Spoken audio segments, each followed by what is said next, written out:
Plus que quelques jours, Los Chavales, ou plutôt plus qu'une question d'heure, puisque maintenant c'est bientôt le retour du Real Madrid en compétition officielle. Bien sûr, dans cette Liga 2025-2026, ce sera notamment mardi du côté du Santiago Bernabéu et on a tout simplement hâte de voir ce nouveau Real Madrid se lancer dans une nouvelle ère, celle de Xabi Alonso.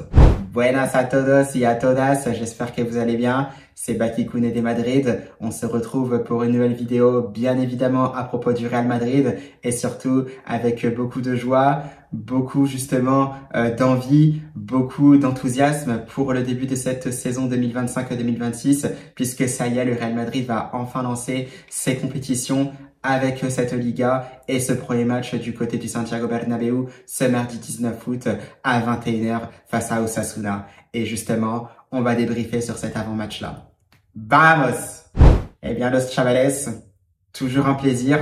Comme on le disait donc dans cet avant-match, donc dans ce début de vidéo, on y est, on commence à monter en puissance petit à petit vers ce début de saison du Real Madrid, surtout sur ce premier match qui lancera cette nouvelle ère, celle de Xabi Alonso. On le sait, il y a eu bien sûr cette Coupe du Monde des clubs, mais là c'est vraiment du concret, c'est vraiment du sérieux bien évidemment, parce que Xabi Alonso va enfin commencer depuis la première case, donc depuis justement la ligne de départ, donc pour cette saison 2025-2026 face à Osasuna. Comme on le disait, pas mal de choses à dire sur ce match-là. Le fait que le Real Madrid commence cette nouvelle saison, donc 2025-2026. On a fait d'ailleurs une petite vidéo qui était sortie donc durant la semaine où justement on se projetait sur ce qui nous attendait dans cette Liga 2025-2026.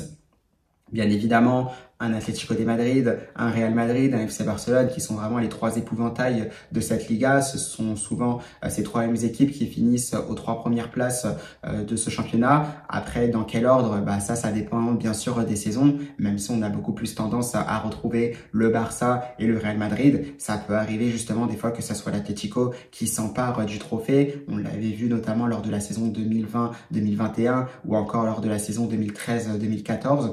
Donc voilà, on voit qu'il y a quand même de la rotation, surtout des changements au niveau des vainqueurs du championnat, donc de saison en saison. On n'oublie pas aussi les équipes qui sont difficiles à jouer, telles que la Real Sociedad, Getafe, l'Athletic Bilbao, Valencia du côté de Mestalla. On a le Betis Sevilla aussi du côté justement du Benito Villamarín et surtout cette équipe d'Osasuna dans son stade El Estadio El Sadar où c'est toujours assez difficile. On l'avait vu notamment pour le Real Madrid lors de la saison passée. On y reviendra bien sûr parce qu'il y aura bien évidemment ce match retour face à Osasuna lors de la deuxième partie de saison. Mais toujours est-il que là, ce sera donc le match aller du côté du Santiago Bernabéu. Un Real Madrid bien évidemment favori, un Real Madrid aussi qui doit surtout réagir parce qu'on le sait, la saison dernière a été complètement manquée. Et justement, on a cette envie de voir les hommes de Xabi Alonso commencer très très fort cette saison 2025-2026, puisqu'on le sait, notamment pour gagner ce championnat, malgré tout, c'est vrai qu'on a plus tendance à vouloir bien commencer, c'est même une obligation, surtout quand on sait qu'il y a des concurrents directs qui peuvent être très très forts, et notamment plus forts que le Real Madrid sur la régularité. C'est pour ça d'ailleurs que le Real Madrid devra parfaitement commencer aussi ses débuts en Liga dès ce mardi 19 août à 21h. Donc on le sait, maintenant il va falloir se mettre en place avec pas mal de renouveau dans cette équipe-là. On le disait, le coach Xabi Alonso, un Real Madrid qui était décimé sur le plan défensif. On a eu des recrues, Trent Alexander-Arnold, Dean Huysen ou encore Álvaro Carreras qui ont pu prendre du temps de jeu ensemble tous les trois. C'était face à Tirol.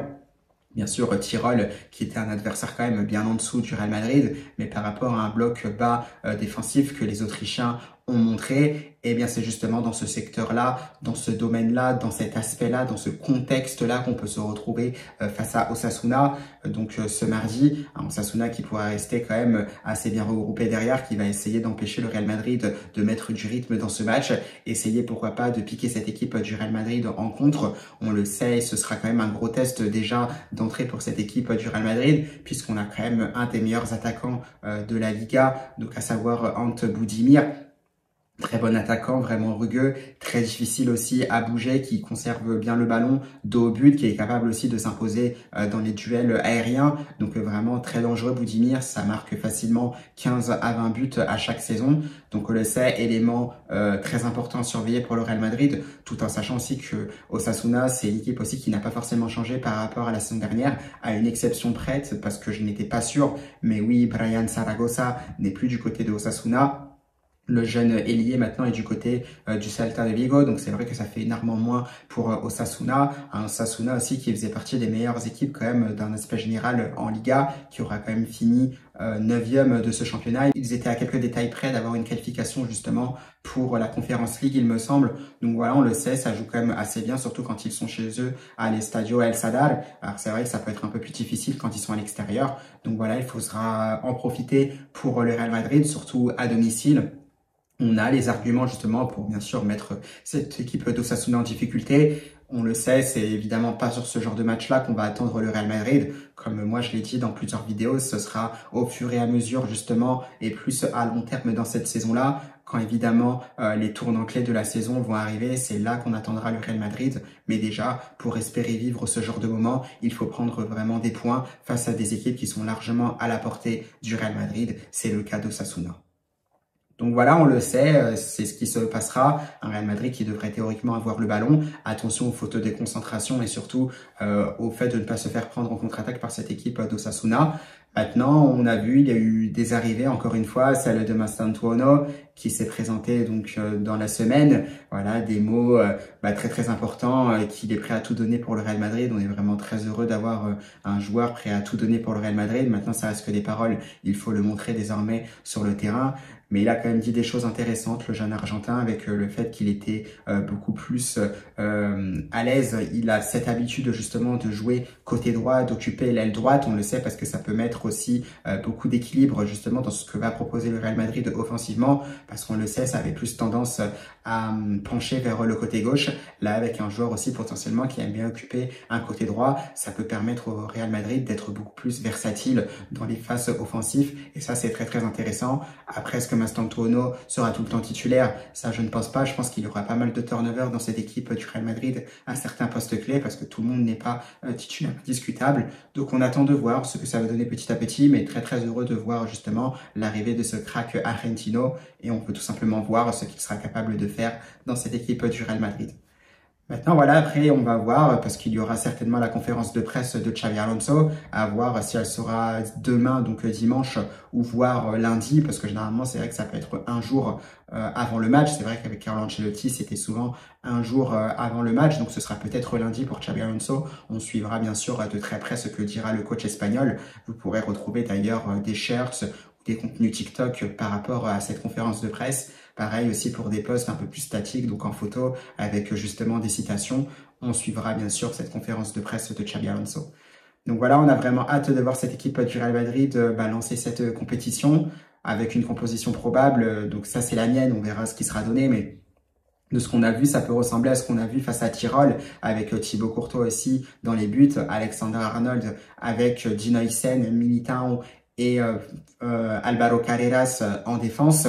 Bien sûr, au milieu de terrain, on pourrait retrouver du Tchouaméni avec Güler et certainement Fede Valverde qui pourrait récupérer une place au milieu de terrain puisqu'il était blessé face à Tirol. À voir maintenant si on inclut Brahim Diaz dans ce 11 de départ, s'il sera plus axial ou un peu plus côté droit. J'ai hâte de voir, ou ça peut être aussi une surprise. Franco Mastantuono, pourquoi pas. On peut avoir Gonzalo Garcia, après ça dépend comment on s'organise aussi en phase offensive, mais je vois plus peut-être un Brahim Diaz à s'inclure dans ce 11 de départ. Bien évidemment, Kylian Mbappé et Vini Junior, ça ne bouge pas. Ça, c'est ce que je vois donc pour la composition de départ de ce Real Madrid-là. Donc maintenant, on va voir ce que ça va donner. On le sait, maintenant, il y aura des joueurs qui seront vraiment sous les radars. On a Kylian Mbappé, bien évidemment, qui doit faire encore mieux, même s'il a mis pas mal de buts la saison passée. Maintenant, ce qui sera le plus important pour le joueur français, c'est d'être décisif, clutch maintenant dans les matchs clés de cette saison qui arrive. On attend évidemment beaucoup mieux de Vinicius Junior, pour qui ça a été très difficile la saison passée. Maintenant, voilà, on doit avoir de l'orgueil, on doit avoir le réveil justement de Vinicius Junior, et j'espère que ce sera pour cette saison-là. On espère voir un Thibaut Courtois pareil au même niveau. Voilà, maintenant des recrues aussi qui doivent bien s'adapter, qui doivent apporter un plus à cette équipe-là. Donc Dina Hyssen, Alexandre Arnold, Karius et bien sûr Mastantuono dès qu'il aura du temps de jeu. Voilà, un Tchouaméni qui doit faire aussi mieux que la saison dernière. Maintenant, il récupère peut-être un peu plus une place au milieu de terrain en espérant qu'il n'y ait pas trop de blessures. Un Fede Valverde, voilà, qu'on espère revoir encore une fois au top. On attend évidemment aussi le retour de Jude Bellingham.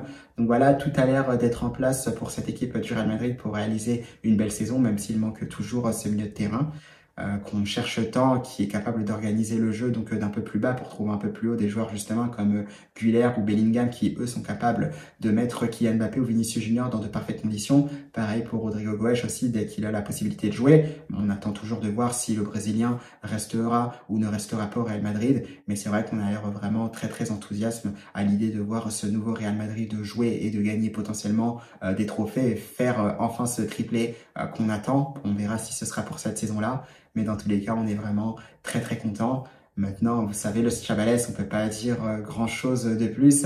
On a essayé de faire cette analyse du match. On a vu ce que ça a donné le Real Madrid dans un premier temps en Coupe du Monde des clubs. Ça a l'air de bien se préparer, même si on va dire que cette préparation est un peu tronquée au vu des calendriers. C'est les joueurs qui ont la réponse sur le terrain. Nous, ce qu'on souhaite, c'est vraiment de bien commencer cette Liga 2025-2026. On est tous contents parce que c'est la première fois d'ailleurs que le Real Madrid commence une saison à domicile depuis plusieurs saisons maintenant. Donc voilà, et c'est aux joueurs maintenant de profiter, de faire plaisir aux supporters du Real Madrid. Moi le premier puisque je suis fan du Real également. Vous aussi, si vous regardez cette vidéo-là, peut-être. Donc voilà, la réponse maintenant, elle est pour les joueurs. Faites-nous plaisir, faites-nous rêver. Donc pour ce premier match de championnat, on espère voir aussi la manière, même si le plus important c'est de prendre les 3 points pour bien sûr commencer à prendre les meilleures options possibles pour prendre cette tête de la Liga et bien sûr à long terme être champion. Donc Los Chavales, ça y est, c'est la fin de cette vidéo. J'espère qu'elle vous aura plu. Pas grand chose d'autre à dire, si ce n'est que j'attends la réponse des joueurs sur le terrain. On se retrouvera bien sûr certainement ce lundi pour voir ce que Xabi Alonso aura à dire en conférence de presse. Moi, dans tous les cas, Los Chavales, je vous dis surtout donc à mardi pour le match entre le Real Madrid et Osasuna, avec, on espère, une victoire des hommes de Xabi Alonso pour la première justement du coach espagnol en Liga avec le Real Madrid en tant qu'entraîneur. Belle soirée à tous à Los Chavales et surtout passez un bon week-end et à la Madrid!